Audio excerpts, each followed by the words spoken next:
99 വർഷം ഈ ലോകത്തിൽ ജീവിച്ച ഞാൻ ഇന്ന് പറയുന്നത് യഹോവ എനിക്ക് ചെയ്ത സകല ഉപകാരങ്ങൾക്കും ഞാൻ എന്ത് പകരം കൊടുക്കും?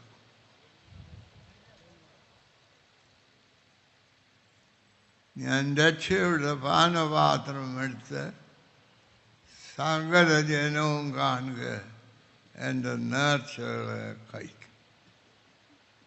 ഇതാണ് എനിക്ക് പറയാനുള്ളത്.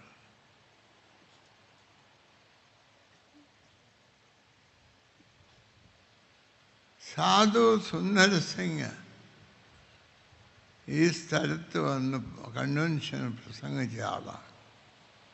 അദ്ദേഹം പ്രസംഗിച്ചപ്പോൾ പറഞ്ഞു, നിങ്ങൾ ഇവിടെയൊക്കെ പ്രസംഗിച്ചാൽ പോരാ, വടക്കേ ഇന്ത്യയിലും ഒക്കെ പ്രസംഗിക്കാം, അതുകൊണ്ട് നിങ്ങൾ അവിടെ വരണം. അപ്പോൾ എൻ്റെ മാതാവിൻ്റെ ഗർഭത്തിൽ ഞാൻ ഉണ്ടായിരുന്നു. മാതാവ് പ്രസംഗം കേൾക്കാൻ ഇവിടെ വന്നിരുന്നു. എൻ്റെ പിതാവ് ഇവിടെ ഒരച്ഛനായിട്ട് ജോലി ചെയ്യുക. അപ്പോൾ രണ്ടുപേരും അവരാലോചിക്കാതെ പറഞ്ഞു, ഇപ്പോൾ ഗർഭത്തിലുള്ളതായ ഈ മകൻ ഒരാൺകുട്ടിയാണെങ്കിൽ ഞങ്ങൾ അവനെ സുവിശേഷ വേലയ്ക്കായി തരും.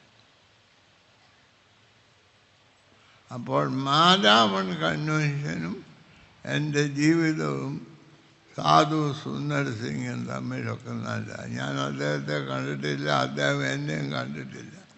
എന്നാൽ ഞങ്ങൾ തമ്മിൽ നല്ല ബന്ധമാണ്.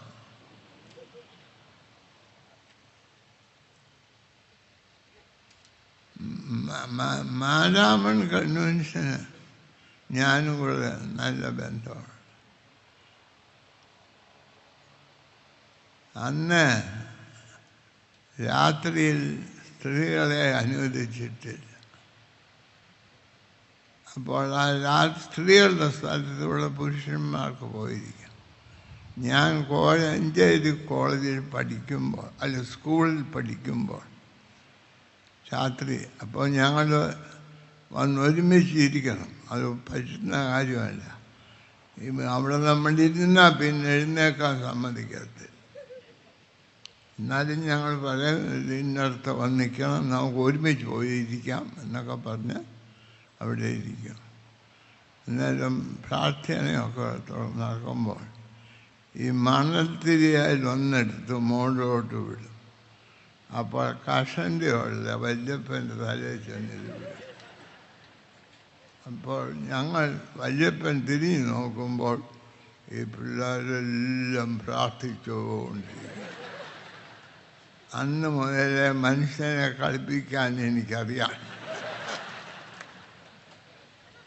അതെല്ലാം കഴിഞ്ഞ് സ്തോത്രാഴ്ച ആയപ്പോൾ മെത്രാപ്പോലീത്ത എബ്രഹാം മാർത്തോമ്മ പറഞ്ഞു, സ്ത്രീകളുടെ വശത്ത് സ്തോത്രാഴ്ച എടുക്കാൻ ആരും നിശ്ചയിച്ചിട്ട് അവിടെ ഇരിക്കുന്ന അല്ല ദൈവമക്കൾ ആരെങ്കിലും നിങ്ങളൊരു ആ സ്തോത്രാഴ്ച എടുത്ത് സഹായിക്കണം.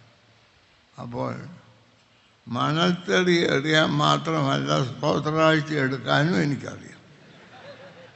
ഞാൻ ആ എടുത്തോണ്ട് ഇരുന്നപ്പോൾ ഒരു വല്യപ്പൻ ചോദിച്ചു, കുഞ്ഞെ നീ ഇത് അങ്ങ് കൊണ്ടോ കൊടുക്കുമോ വീട്ടിൽ കൊണ്ടുപോകുമോ? ഞാൻ പറഞ്ഞു, വല്യപ്പൻ ഒന്നും നിശ്ചയിച്ചിട്ടില്ല, കൊടുക്കണമെന്ന് വിചാരിച്ചാൽ വാങ്ങിക്കുന്നത് നിശ്ചയിച്ചില്ല. ഇപ്പം വല്യപ്പച്ചൻ പറഞ്ഞപ്പോഴാണ് അങ്ങനെയുള്ളത് എൻ്റെ മനസ്സിൽ കയറിയത് എന്ന് പറഞ്ഞു. ഇവിടെ ഞാൻ ജനിക്കുന്നതിന് മുമ്പ് ദൈവം എന്നെ കണ്ട സ്ഥലമാണ്. ഞാൻ പഠിത്തമൊക്കെ കഴിഞ്ഞ് എനിക്ക് സെർവൻസ് ഓഫ് ഇന്ത്യ സൊസൈറ്റിയിൽ പോകണമെന്ന് താല്പര്യമുണ്ട്. എൻ്റെ പിതാവ് പറഞ്ഞു, നിൻ്റെ സ്വഭാവം ഉറച്ചില്ല, അതുകൊണ്ട് അത് കഴിഞ്ഞിട്ട് നീ സെർവൻസ് ഓഫ് ഇന്ത്യ പോയിക്കും. ആദ്യം സഭയുടെ ഒരു പരിപാടിയിൽ പോകണമെന്ന്. ആ സമയത്താണ് മുമ്പേ മെത്രാപ്പൊലീത്ത പറഞ്ഞതുപോലെ നമ്മുടെ വടക്കേ കർണാടകത്തുള്ള വേറെ പുനർജീവിപ്പിക്കാൻ ശ്രമിച്ചു. അപ്പോൾ സംഘം പറഞ്ഞു പുതിയതായി ആരെങ്കിലും വേണം, പക്ഷേ ഞങ്ങൾ ശമ്പളം തരത്തില്ല. അതാ സംഘത്തിൻ്റെ പണി. ജോലി എല്ലാവരും ചെയ്തോണം, ശമ്പളം കൊടുക്കുകയില്ല. അങ്ങനെയുള്ളൊരു സ്ഥാപനയുടെ കൂടെ ഞാൻ ആദ്യം കൂടിയത്. അത് കഴിഞ്ഞിട്ട് അതിൻ്റെ ഒരു കാര്യം, സംഘം വലിയ കടത്തിലായി, വീട്ടാൻ നിവൃത്തിയില്ല. എബ്രഹാം മാർത്തോമാ തിരുമേനി അത് പറഞ്ഞു, കുറേ രൂപ കൊടുത്ത് ഇനിയും കുറച്ച് രൂപ. അപ്പോൾ സുവിശേഷ സംഘത്തിൻ്റെ സുവിശേഷകർ ഒരു തീരുമാനം ചെയ്തു, ഞങ്ങൾക്ക് ഇനി മേലാൽ ശമ്പളമില്ല, കിട്ടുന്നത് ഞങ്ങൾക്ക് ശമ്പളം നിശ്ചയിക്കണം, അത് തരാൻ നിവൃത്തിയില്ലെങ്കിൽ അത് എഴുതിക്കളയണം, ഞങ്ങൾ പറ്റിയതായിട്ട് ഒപ്പിട്ടത്. നമ്മുടെ സുവിശേഷകർ സഭയുടെ ഒരാവശ്യ സമയത്ത് അവർ പറഞ്ഞു, ശമ്പളത്തിനല്ല ഞങ്ങൾ ജോലി ചെയ്യുന്നത്, സുവിശേഷത്തോടുള്ള താല്പര്യം. അതെന്നെ വളരെ സ്പർശിച്ചു. അതുകൊണ്ട് ഞാൻ പറഞ്ഞു, ഞാനും ഈ വ്യവസ്ഥയിൽ അങ്കോലായിൽ വരാം, ഒരാശ്രമം നോക്കി. നമ്മുടെ സഭയുടെ വലിയ ഒരു അച്ഛനും സലാംപൂരിൽ നിന്ന് ആദ്യമായിട്ട് ഫസ്റ്റ് ക്ലാസ്സിൽ പാസ്സായത് PJ തോമസ് അച്ഛനും DT നൈൽസും. ആ അച്ഛൻ്റെ നേതൃത്വത്തിൽ ഒരു കരുനാഗപ്പള്ളിക്കാരൻ P. ജോൺ തോമസ് എന്ന് പറയുന്ന അച്ഛനും അച്ഛൻ്റെ കൊച്ചമ്മയും 2 മക്കളും കൂടി ഞങ്ങളവിടെ പോയി ജോലിയായി. ഞാൻ സുവിശേഷം പ്രസംഗിക്കാൻ പോയെങ്കിലും അവിടെയുള്ള ആളുകൾ സുവിശേഷം എന്നോട് പ്രസംഗിച്ചു. ഞാൻ സുവിശേഷം പറയുന്നത് ജോലിക്കാരുടെ കൂടെ കാട്ടിൽ പോയി ഉണങ്ങിയ കമ്പും അതും ഇതൊക്കെ വിറ്റിട്ട് ചന്ത കൊണ്ടുവന്ന് വിൽക്കും. അതുപോലെ കടലിൽ പോയി മീൻ പിടിക്കും. ഒരു പ്രാവശ്യം രാത്രിയിലൊക്കെ പോയിട്ടുണ്ട്, അവരുടെ കൂടെ ജോലി ചെയ്യും. അതാണ് എൻ്റെ സുവിശേഷ. ഒരു പ്രാവശ്യം ഞങ്ങൾ പോയപ്പോൾ ഒത്തിരി ആയില്ല, ബാങ്കട എന്ന് അവരുടെ ഭാഷയിൽ പറയും, വന്നു. അവരുടെ കയ്യിൽ അന്ന് ഈ അയില പിടിക്കുന്ന വലയിൽ, അപ്പോൾ അത് പിടിക്കാനൊക്കെ. അപ്പോൾ ഇങ്ങനെ ഒത്തിരി എണ്ണത്തെ കണ്ട് ഞാൻ പറഞ്ഞു, ഇതിൻ്റെ മോളിൽ കൂടെ അങ്ങോട്ട് വിടാൻ പറഞ്ഞു. അവർ പറഞ്ഞു ചെയ്യത്തില്ല, ഇത് ദൈവം ഞങ്ങൾക്ക് ഈശോ തന്നിട്ടുള്ളതായ ദാനമാണ്, ഞങ്ങളുടെ ജീവനും മനുഷ്യൻ്റെ ഭക്ഷണവുമായിട്ട് തന്നതാണ്, അത് കളിക്കാനുള്ളതല്ലെന്ന്. സ്വല്പം കഴിഞ്ഞപ്പോൾ ഒരു ചെറിയ തിമിംഗലം അവിടെ പൊങ്ങി. അതെ കണ്ടപ്പോൾ കരയ്ക്കൊക്കെ ഉള്ള എൻ്റെ സാമർഥ്യം, കടലിൽ തിമിംഗലത്തെ കണ്ടപ്പോൾ ഞാൻ പേടിച്ചു പോയി. അപ്പോൾ കറുത്ത ഞാൻ വെളുത്തു, രക്തോട്ടോ കണ്ടത്. അന്നേരം അവർ പേടിച്ചു, ഇയാൾ മയങ്ങി താഴെ വീഴും, അപ്പം തിമിംഗലത്തിന് വയറ്റിലിരിക്കും. എനിക്ക് അന്നും അറിയാം ഈ തിമിംഗലത്തിൻ്റെ വയറ്റിൽ കിടന്നാൽ പ്രാർത്ഥിക്കാമെന്നുള്ളത് എനിക്കറിയാം. എന്നാൽ ഞാൻ വളരെ ബുദ്ധിമാനായതുകൊണ്ട് വീഴുന്നതിന് മുമ്പേ അങ്ങ് പ്രാർത്ഥിച്ചു, ദൈവമേ രക്ഷിക്കണേ. അതായത് തിമിംഗലത്തിന് കുറേ അയിലെ കിട്ടിയപ്പോൾ അതാണ് അതിൻ്റെ കാര്യത്തിന് പോയി. എനിക്കൊരു കുഴപ്പവും പറ്റിയില്ല. അങ്ങനെ പല ക്യാൻസർ രോഗിയായിരുന്നു ഞാൻ. മരിച്ചു പോകുമെന്ന് പലരും വിചാരിച്ചു. ദൈവം ഒഴിച്ച് പലരും വിചാരിച്ചതാണ് ഞാൻ മരിച്ചു പോകുന്നത്. അതിനെപ്പറ്റി ഇപ്പോൾ ഒരു പുസ്തകം ഇറക്കിയിട്ടുണ്ട്. എൻ്റെ കാൻസർ വന്ന് എഴുതേണ്ട ഉദ്ദേശം അന്നങ്ങനെ മരിച്ചു കിട്ടിയാൽ നമുക്കൊക്കെ എത്ര സമാധാനം ഉണ്ടായിരുന്നേനെ എന്ന്. അതുകൊണ്ട് അങ്ങനെ പലവിധ അനുഭവങ്ങൾ കടന്നുപോയി.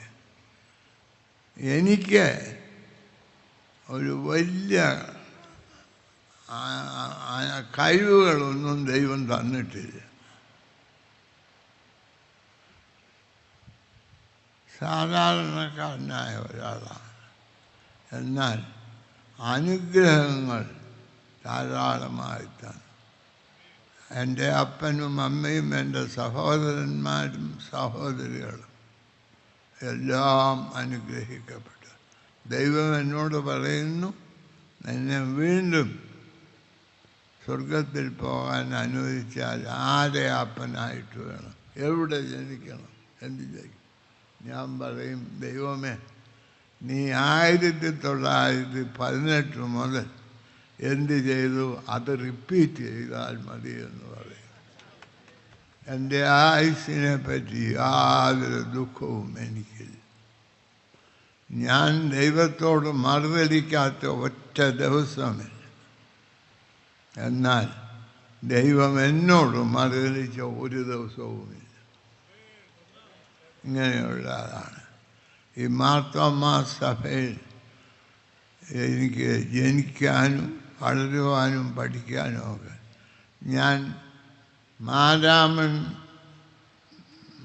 ഇപ്പോഴത്തെ ആ ട്രെയിനിങ് സ്കൂൾ, അന്നത് 4ാം ക്ലാസ് വരെ അവിടെയാണ് 4ാം ക്ലാസ് വരെ. പിന്നീട് ഇപ്പോഴത്തെ ഹൈസ്കൂൾ, അത് മിഡിൽ സ്കൂൾ, അവിടെയാണ് പഠിച്ചത്. അത് കഴിഞ്ഞ് ഞാൻ കോഴഞ്ചേരി ഹൈസ്കൂളിൽ പഠിച്ചു, സെൻറ്റ് ജോൺ. അങ്ങനെ മാർത്തോമാ സ്കൂളിൽ മാത്രമേ പഠിച്ചിട്ടുള്ളൂ. മറ്റെങ്ങും എനിക്ക് അഡ്മിഷൻ കിട്ടുകയില്ല. അത് കഴിഞ്ഞ് ആലുബ കോളേജിൽ പഠിച്ചു. എനിക്ക് പറയാനുള്ളത്, ഈ കോളേജുകളിലൊക്കെയാണ് ഈ ഇപ്പോൾ ഞാനിരിക്കുന്ന കസേരയിൽ ഞാനിരിക്കാൻ എന്നെ സഹായിച്ചു. ദൈവത്തെ ഞാൻ ഇപ്പോൾ അറിയുന്നത് പോലെ അറിയുവാനും അനുഭവിക്കാനും സാധിച്ചു. യഹോവ ചെയ്ത ഉപകാരം സാധാരണക്കാരനായ എന്നെ അസാധാരണമായ പല അനുഭവങ്ങൾ. ഞങ്ങളും നമ്മുടെ അലക്സാണ്ടർ തിരുമേനി, തോമസ് തിരുമേനി, ഞങ്ങൾ 3 പേരും കൂടിയാണ് പഠിച്ചത്. എന്നാൽ ആ 3 പേരിലും 3ാമനോ 4ാമനോ ആയിട്ട് എന്നെ വാവക്കത്തുള്ളൂ. മറ്റൊരു 2 പേരും വലിയ കഴിയുക. അങ്ങനെ സഭ എന്നെ സ്വീകരിച്ചു, സഹായിച്ചു, അനുഗ്രഹിച്ചു. ദൈവത്തിൻ്റെ കൈകളിൽ ദൈവത്തിൻ്റെ മകനായി വളരുവാൻ എനിക്ക് കൃപ നൽകി. നിങ്ങളുടെയൊക്കെ അപ്പന്മാർ എന്നോട് കാണിച്ചിട്ടുള്ള നന്മ ഒരിക്കലും ഞാൻ മറക്കുകയില്ല.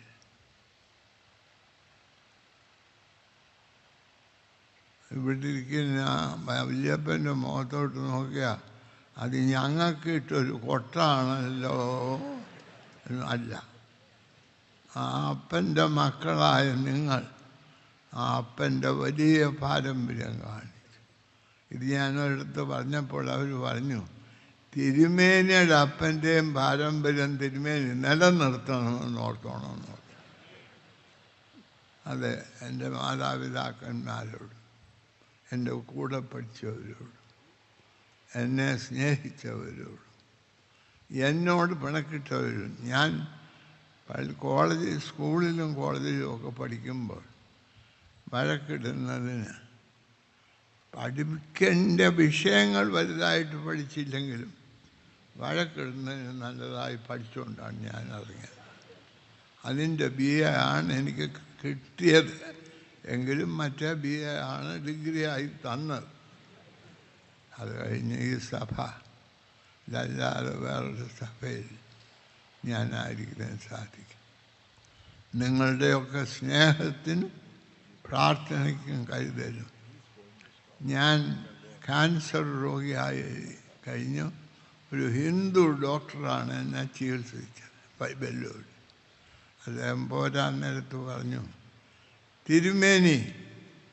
തിരുമേനിക്ക് ഇത്രയും നല്ല സൗഖ്യവും ഇത്രയും വേഗം എന്നുള്ള സൗഖ്യവും കിട്ടിയത് തിരുമേനിയുടെ ജനങ്ങളുടെ പ്രാർത്ഥന കൊണ്ടാണ്. ഞാൻ ചോദിച്ചു, ഡോക്ടർ എങ്ങനെ അറിഞ്ഞു അവർ പ്രാർത്ഥിക്കുന്നത് എന്ന്. ഉടനെ പറഞ്ഞു, എല്ലാ ദിവസവും എന്നെ ആളുകൾ വിളിക്കും. ഇപ്പോൾ ഒരു ബിഷപ്പിനെ ക്യാൻസർ രോഗത്തിന് ഡോക്ടർ ചികിത്സിക്കുന്നില്ലോ, അത് ഞങ്ങളുടെ തിരുമേനി. ഉള്ള കാര്യമെല്ലാം തുറന്ന് സത്യമായി ഞങ്ങളോട് പറഞ്ഞു. ഒരു ദിവസം 10-50 പേര് വിളിക്കും എന്ന് പറഞ്ഞു. അത് കഴിഞ്ഞ് ഒരു യുവജനസഖ്യാംഗം വന്നു. അവൻ പറഞ്ഞ, എൻ്റെ അമ്മ പറഞ്ഞയച്ചതാണ്, അമ്മയ്ക്ക് യാത്ര ചെയ്യാൻ പാടില്ല, തിരുമേനിയോട് സംസാരിച്ച് ഒക്കെ അറിയണം. അവൻ വന്ന് സംസാരിച്ച് വീട്ടിൽ ചെന്ന് അമ്മയോട് പറഞ്ഞു, അമ്മ, തിരുമേനിക്ക് അറിയാൻ വയ്യ, തിരുമേനിക്ക് ക്യാൻസറാണ്. ഉടനെ അമ്മ ചോദിച്ചു, നീ അതെങ്ങനെയാണ് അറിയണം? അതെന്നാ നീ ചോദിച്ചാൽ, രോഗത്തെപ്പറ്റി അറിയാൻ ഞാൻ ചോദിക്കുക, അതല്ല, എന്നെ കളിയാക്കാനാണ് തിരുമേനി നോക്കുന്നത്, അല്ല രോഗത്തെപ്പറ്റി പറയുകയല്ല. അതൊരു രോഗിയായിരുന്നു പറയുക. അതായത് ക്യാൻസർ രോഗം വന്നപ്പോൾ ഞാൻ അതിനെ ഭയപ്പെട്ടില്ല. അത് ദൈവം എനിക്ക് നൽകിയ വലിയ കൃപയാണ്. ഞാൻ രോഗമൊക്കെ സൗഖ്യമാക്കി അവിടെ തരമനയിൽ തിരുവല്ലയിൽ വന്നപ്പോൾ ആളുകൾ അവിടെ വന്നിട്ടുണ്ടായിരുന്നു. ഞാൻ ചോദിച്ചു, നിങ്ങൾ എന്തിനാ ഇവിടെ വന്നതെന്ന് ഇന്ന്? ഉടനെ തിരുമേനിയെ കാണാൻ. ഞാൻ പറഞ്ഞു, നേര് പറ, ചുമ്മാ സൂത്രം പറയാം, നേര് പറയാം. ഉടനെ അവർ പറഞ്ഞു, തിരുമേനിയെ കാണാൻ. ഞാൻ പറഞ്ഞു, അല്ല, ഞാൻ പറയാം, നിങ്ങളുടെ പ്രാർത്ഥനയുടെ ഉത്തരം കാണാൻ വന്നതായുള്ളെന്ന് പറഞ്ഞു. എൻ്റെ ഡോക്ടർ പറഞ്ഞു, നിങ്ങളുടെ പ്രാർത്ഥനയാണ് എനിക്ക് സൗഖ്യം തരുന്നത്. അവരും അവരുടെ മക്കളും നിങ്ങൾ തുടർന്നും എനിക്ക് വേണ്ടി പ്രാർത്ഥിച്ച് എൻ്റെ എല്ലാ അസുഖങ്ങളും നേടി ഞാൻ മനുഷ്യന് പ്രയോജനവും ദൈവത്തിന് പ്രസാദകരവുമായി ജീവിപ്പാൻ നിങ്ങൾ സഹായിക്കണം. കഴിഞ്ഞ കാലങ്ങളിലെ പോലെ എന്നെ അനുഗ്രഹിക്കണമെന്ന അപേക്ഷയോടുകൂടി ഞാൻ എൻ്റെ വാക്കുകളെ അവസാനിപ്പിച്ചു.